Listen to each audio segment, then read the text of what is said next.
Hey everybody, welcome back to the channel. This video we're going to be getting back to work on the Cobra. I know I've been pretty heavy on MR2 content lately. Now that I have it running, I want to try and balance things out a little bit. Plus I'm waiting on a couple things I ordered to fix a few issues I'm having with the MR2. So gonna get back to work on getting the coolant drained, get the top end of the engine apart, and prepping for the new EFI setup that I got from Edelbrock, the Pro Flow 4 setup that I'm putting in. So I have ordered, some additional items. I got the turkey pan and the intake on order, as well as new valve covers that are for a carbureted model versus the EFI ones I have. So I do want to get some of this stuff pulled off so I can get it up online for sale and whatnot. So that being said, I'm gonna go ahead and get this thing up in the air and start draining the cooling system. All right, well, got it up in the air, front wheels off, and I'm in the process of draining it. It would be really nice if these radiators had drain valves on the bottom. This one does not. I don't know if this is one that Factory 5 sold back in the day, or if it's somebody put this one in after the fact. But either way, no drain valves, so you have the fun job of just popping off the lower hose and trying to minimize the mess. So I'm gonna clean a little bit of mess up, let this thing drain, and then I can next I'll probably be draining the actual block plugs, getting that thing completely drained before I pull the intake off. Because one of the things I want to do as well is pull the head bolts, the lower ones that are exposed on the outside that have to be sealed. I think I have a slight coolant leak coming through one of those, so I want to reseal those, retorque them and whatnot. So yeah, I'm gonna get to work on getting everything else drained. All right, quick update. I was able to get the block plugs out and drain the block. Passenger side is right up there in front of the motor mount, and then the driver's side is pretty much diagonal. It's on the back of the motor on the driver's side. So both of those got pulled out and drained, so all of the coolant should be out of the block once this is done dripping. Make my life a lot easier when I pull the head bolts out and reseal the head bolts. All right, well, it took quite a bit of more work than I expected, but the Ford wiring harness for the engine is out of the car. Did have to make a few snips, just the way the builder of the car had wired things in. It looked like some stuff was afterthought or whatnot, and they cut, fed through some aluminum panels, and then soldered together. So I obviously had to cut some things. So either way, it is out. That right there just cleans things up so much, getting rid of all that wiring and whatnot that was stuck to the firewall. A bunch of the zip ties that were screwed in and whatnot, they'll come out once I get the dashboard out. But yeah, one more thing off the list. Next is going to be to pull the fuel injection system out so I can get that up on the internet for sale, along with this wiring once I do a few little repairs to it. And yeah, on to the next. All right, and now I have the fuel rail and injectors removed, so that is off the list. Pretty much down to just the manifold and then the coolant expansion tank and distributor. Probably gonna leave those in just for a little bit. I need to do some research on the distributor for the new system, if I need to change the gear on it or not for the hydraulic roller cam. But I can probably go ahead and get the tank off at least and get this out of the way now that everything's drained. Slight change of plans. Figured while I was in there, might as well just pull out the O2 harness and the two old O2 sensors that I no longer need. So those are yanked out as well. I believe the new kit only uses one, so I've got some plugs. I also have to plug the bung and the J-pipe on the other one. As far as taking out the coolant reservoir, I think I need to pull the distributor in order to do that, so I may have to hold off on that. So I think at this point in time, I may be just looking into what I need to do about the new distributor as far as gear, if the one that it comes with will work with the roller cam, and then I'll know if I can just swap it in at this point in time. 'Cause the whole thing is I don't want to lose the proper marking and whatnot by taking out the old distributor and having it out for a while. So I'm going to do a little bit of research before I go any further with that. All right, so I did decide that I can probably just get the distributor out of the way and pull this stuff off. So I turned it, and I have it pointing right now at the 1 o'clock, or the number 1 cylinder, where that wire was on the cap. So I at least have a place to index it to, know where to have it. So I'll take a little snapshot of that, and then I can pull the distributor out and get this coolant tank off. You can see I started untwisting it, but now it's hitting the back of the distributor, so that needs to be out of the way before I can remove it all the way, because the way this comes off is it has to be twisted out of the lower neck because the upper portion of it is welded on, and you can't get to the screws for the lower neck where it bolts to the manifold unless you take the top off. So it's a kind of a pain in the butt. So one of the reasons I'm getting rid of it and replacing it with the FE tank right there. So yeah, I'm gonna get back to work on that and get this all apart. All right, well, it has been a few days since my last clip that you just saw, as I wanted to do some research regarding the distributor gear, which I had mentioned. You know, I looked online, found a bunch of forum articles and whatnot, and you know, there's a lot of posts saying that it's an iron gear that is coated, and it should be good to use with the steel hydraulic roller cams. But then in looking even further, Edelbrock does make a steel gear replacement for their distributor for the Pro Flow 4. So if they are making that steel gear, that tells me that that's probably what I should go with. So I did go online, I ordered that gear. Unfortunately, it's out of stock across the world, and it's on back order. So I have that on order, because that is what I'm going to use. I don't want to make any risk of using an iron gear that's coated that should be good enough to use with my hydraulic roller cam from Ford. I really don't want to ruin my engine with a bunch of debris floating around in the oil. So going to be on hold a little bit waiting for that. But I did go ahead also while I was online. I ordered the correct style coil and mounting bracket to work with Pro Flow 4, because the Fireball setup I have right now is not one of the usable coils according to the instructions. And then I also did go ahead and order a Holley fuel pressure regulator with the correct AN size fittings that I need to match up with the AN lines that I already have in the car. And also it comes with a gauge and everything. So that's on order. I think that's on a slight delay, but I should be getting that probably before the distributor gear. So that being said, I did also read the instructions for the Pro Flow 4 regarding distributor and whatnot. I'm going to go ahead and pull this one out. You can see there. What I have to do according to the instructions is basically set the engine at 12 degrees before top dead center. So I can do that with the distributor out. I'm going to have to pull the valve covers off anyway, so I can have the valve cover off, see where the intake valve opens and closes, and then I'll probably get a flat blade screwdriver, stick it in the spark plug hole, and find that exact top dead center, reset my timing pointer, because I know in a previous video I had done that externally without actually, you know, using the piston. It's you know, probably within a degree or two.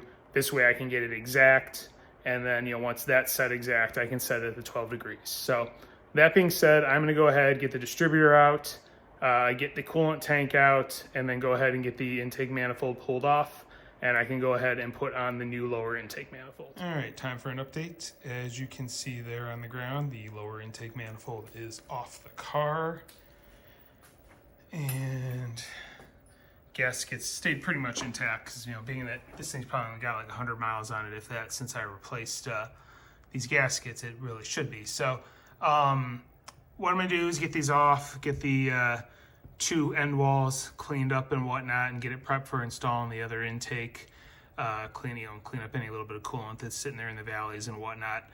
One thing I've been fighting with this thing since I got it is there was an ever so slight oil leak coming from that driver's rear corner.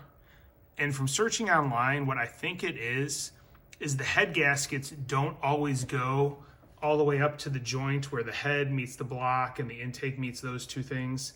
And sometimes you can get a little bit of seepage through that little spot, because the heads aren't under any pressure or anything like that. So oil shouldn't be coming out from under the head gasket.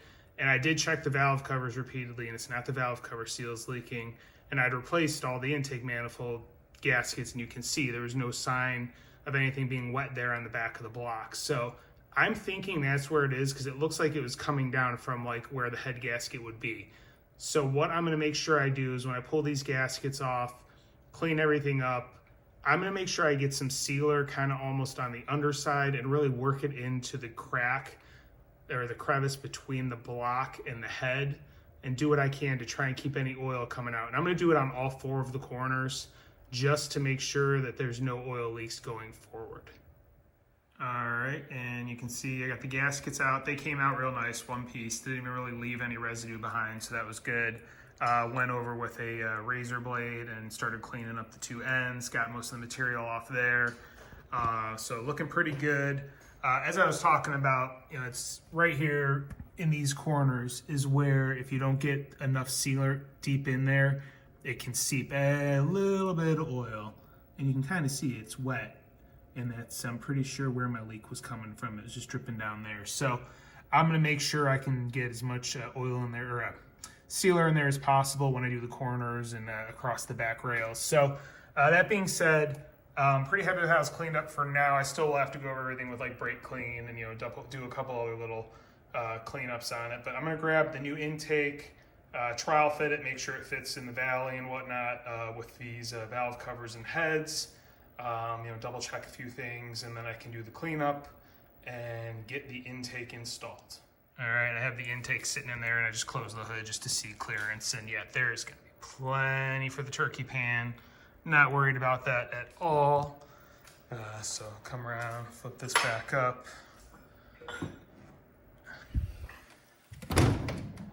And oh yeah, how good does that look? I think that looks sweet sitting up there. Very nice, very impressed. That's gonna look great. It was definitely tight to get it down on the block between the heads. So I will have to make sure that, you know, when I go and put this in the final time, I am very careful with the angles and whatnot to make sure I don't mess up either of the beads of sealant on the front or the rear wall. But it does fit in there between everything, so I can go ahead and get to work on doing final cleanups, get the gaskets installed, get some silicone run, and get this thing final installed. Well, there it is. I did have to pull off the throttle body to get some of the bolts, so the throttle body is currently off, but everything has been torqued. As you can see, I also did pull off this valve cover on this side just to help give myself a little bit of clearance when I was dropping the intake in place. You know, still had to be very careful, and it still was tight. I think it's just, you know, these GT40P heads are a little tighter than some other aftermarket ones might be. So, you know, be aware of that. If you're doing this install, this, you know, Super Victor intake manifold is definitely a little wide, and, you know, some heads, it may be tight getting it into place. But anyway, it is in, it is torqued down. I went through, you know, the whole spec of going, you know, this torque order, and then the initial at 7 foot-pounds, then 15, then 24. And, you know, when it got to the 24, I actually went through the order like 4 times just till I got to the point where it really didn't move anymore, because each time the center ones would seem to still have a little bit of room to move. So, you know, I did it quite a few times. And then, you know, once this thing is up and running, after it heat cycles a few times, I'll probably, you know, pull the throttle body off and then, you know, retorque everything again, just to make sure that we are all good. So, and then as far as, you know, the installation, you know, per the Edelbrock installation instructions, I use the gasket cinch that they instruct you to use all over the head, around all the ports and everything, and then on the side of their intake manifold gaskets that would meet the head, because that's what it said. I did some Googling. Their gaskets, one side has print on it, other side doesn't. From what I saw on the Edelbrock website for that part number, the print side is what faces the intake manifold, so hopefully that helps you out if you have one of these to install. And then also a few notes regarding the 4 corners. I did put RTV, after cleaning everything up, I put some sealant in the 4 corners and tried to, you know, smudge it down there as much as I could, then put the intake manifold gaskets on, and then ran a bead over the top across from, you know, corner to corner up onto the gaskets. So there should have been, you know, enough sealer in there that hopefully it yeah, works pretty well. I use the right stuff. That stuff seems to work the best anytime I'm sealing anything. So hopefully we are going to be good to go, and there will be no more oil leaks from the intake manifold gaskets. The only thing that may have been a possible source of the leak otherwise that I was thinking about after the fact was the intake manifold bolts. They are in an open hole. There's where they bolt to the head, or in the block, or actually the head. It is open on the bottom of that. I mean, maybe there was a ever so slight chance that oil was seeping through, but I highly doubt it. So I'm thinking it was the corners. That seems to be more than likely the source and what normally bites people. So what I'm gonna do is put the valve cover gasket back on this side, just get it in place, just to keep any debris and dirt or anything else out of the engine. But yeah, that is it. I'll probably also throw the throttle body on the top and loosely bolt it in place again, just to keep anything from falling in that hole as well. But I think that is going to be the end of this video. Next video I'll probably be back on the MR2 because I got some of the parts in that I was waiting on, and I have stuff I want to get done on that. That's kind of farther along, closer to being able to be driven versus this car, especially being that I'm going to be waiting on parts for what looks like a couple of months for that distributor gear and whatnot. So hopefully you're going to take something away from this. I didn't see a whole lot out there about installing these Pro Flow 4 intakes, so hopefully you can get some information here and it will help you out with your installation. If you like what you're seeing, please hit like, please hit subscribe, please hit the notification bell. There will definitely be a lot more coming along on this Cobra. Have a lot left to take apart, clean up, reseal on the front of the engine. I want to get the water pump off, reseal that because it's got a slight leak. I've got the new valve covers on the way. Those should be in shortly. I'll get those installed. And then, yeah, still got to plumb the fuel system and figure out the cooling system and all to the heater core and whatnot. So definitely a lot to come. So that being said, thank you for watching and have a great day.